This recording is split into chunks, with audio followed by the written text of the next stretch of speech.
Assalamualaikum warahmatullahi wabarakatuh, sahabat beriman. Mudah-mudahan Anda masih selalu setia bersama kami di channel yang selalu menghadirkan kisah-kisah inspiratif. Pada kesempatan kali ini kami sudah menyiapkan satu kisah berhikmah untuk menambah iman kita. Sebelum itu mari, support channel ini dengan cara like dan subscribe.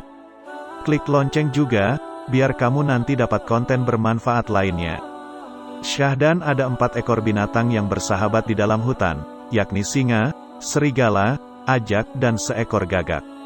Singa yang dianggap sebagai raja dan memang terkuat, selalu aktif mencari makanan, sedangkan 3 temannya cenderung pasif, kalau tidak bisa dikatakan sebagai malas. Mereka hanya mengandalkan pembagian atau makanan yang diberikan, disisakan oleh sang singa. Untungnya sang singa cukup bijaksana dan dermawan kepada sahabat-sahabatnya. Suatu ketika ada onta yang terlepas dari suatu kafilah dan tersesat masuk hutan, dan ia bertemu dengan sang singa. Sang singa berkata, "Dari mana kamu datang, dan apa yang kamu inginkan?" Sang unta menceritakan keadaan yang menimpanya dan berkata, "Saat ini saya ingin menemani engkau, wahai sang raja." Sang singa berkata, "Jika engkau memang ingin berteman dengan aku, maka engkau akan tetap bersamaku dalam keadaan aman dan berkecukupan. Sesungguhnya engkau berada dalam perlindunganku." Kemudian sang singa mengumumkan ke seluruh penduduk hutan tentang jaminan perlindungan yang diberikannya kepada sang unta, sehingga ia hidup tentram di sana, bahkan ia menjadi anggota baru dalam persahabatan mereka. Hanya saja sang unta tidak tergantung kepada sang singa dalam hal makanan seperti 3 temannya yang lain, karena ia hanya makan rumput-rumputan saja. Suatu ketika sang singa terlibat pertarungan dengan seekor gajah, dan ia terluka parah karena terkena gadingnya. Ia mundur dari pertarungan tersebut dan jatuh tersungkur ketika tiba di sarangnya. Sang singa dalam keadaan sakit selama berhari-hari dan tidak bisa mencari makan. Mungkin bagi sang singa sendiri tidak terlalu masalah karena pada dasarnya ia memang punya cadangan makanan, lemak, di dalam tubuhnya, dan bisa bertahan tanpa makan hingga ia pulih kembali. Tetapi bagi 3 orang temannya, serigala, ajak dan gagak tidak demikian. Mereka dalam keadaan kelaparan karena tidak ada mangsa yang ditangkap sang singa. Untuk mencari makan sendiri, mereka cenderung kesulitan karena tidak terbiasa sebelumnya. Sedangkan bagi unta tidak ada masalah, karena makanannya tidak tergantung pada sang singa. Suatu ketika 3 hewan sahabat lamanya itu menjenguk sang singa yang sedang ditemani oleh unta. Segera saja singa berkata, "Kalian tentulah kelaparan dan menjadi lemah, karena aku belum bisa menangkap mangsa untuk kalian." Salah satu dari mereka berkata, "Kami tidak meresahkan diri kami sendiri, tetapi keadaan engkau sebagai raja kami yang kami khawatirkan. Apalagi kami tidak bisa berbuat sesuatu untuk meringankan penderitaan engkau." Sang singa berkata, "Aku tidak menyaksikan kesetiaan dan persaudaraan kalian. Tetapi jika memungkinkan, keluarlah dan carilah makanan untuk kalian dan juga untukku." Mereka bertiga keluar dan mendiskusikan permintaan sang singa. Sang serigala berkata, "Apa peduli kita dengan pemakan rumput itu, yakni unta? Marilah kita mendorong, menyarankan, raja kita untuk memangsanya, dan juga untuk makanan kita." "Itu tidak mungkin," kata sang ajak, "kita tidak mungkin menyarankannya karena raja telah memberikan jaminan perlindungan kepadanya." Sang gagak berkata, "Serahkan urusan itu kepadaku."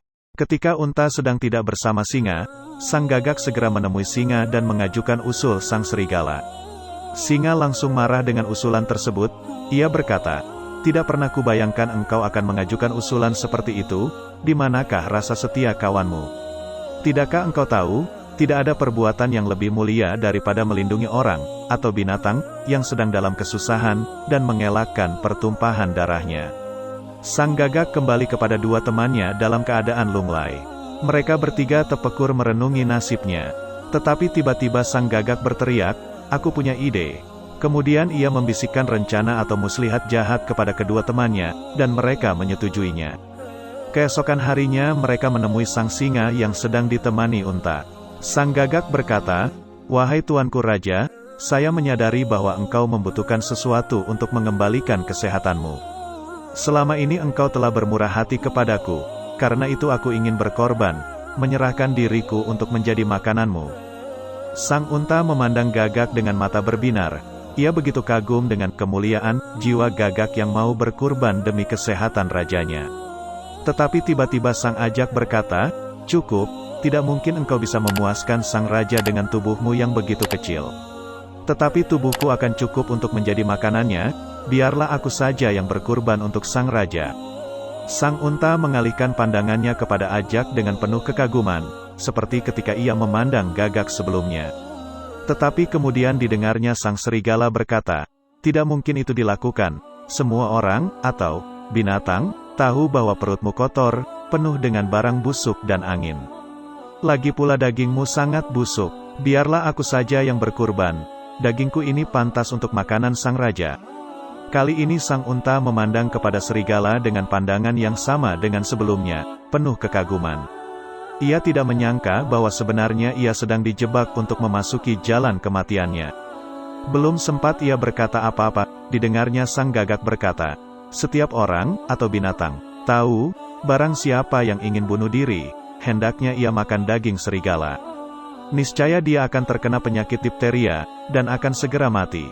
Sang unta yang telah terkagum-kagum dengan jiwa mulia, para sahabatnya itu, yang mau mengorbankan diri demi sang raja, tanpa pikir panjang lagi berkata, "Inilah daging saya, sedap dan mudah dicerna, akan sangat memuaskan bagi sang raja."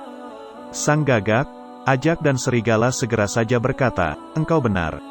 Sungguh suatu persembahan yang perwira, dan kami setuju."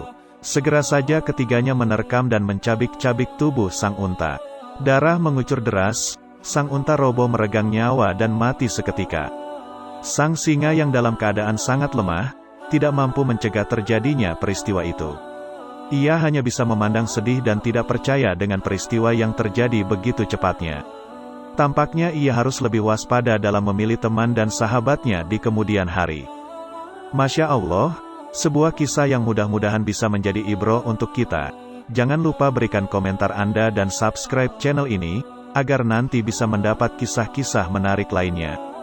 Sampai jumpa, wassalamualaikum warahmatullahi wabarakatuh.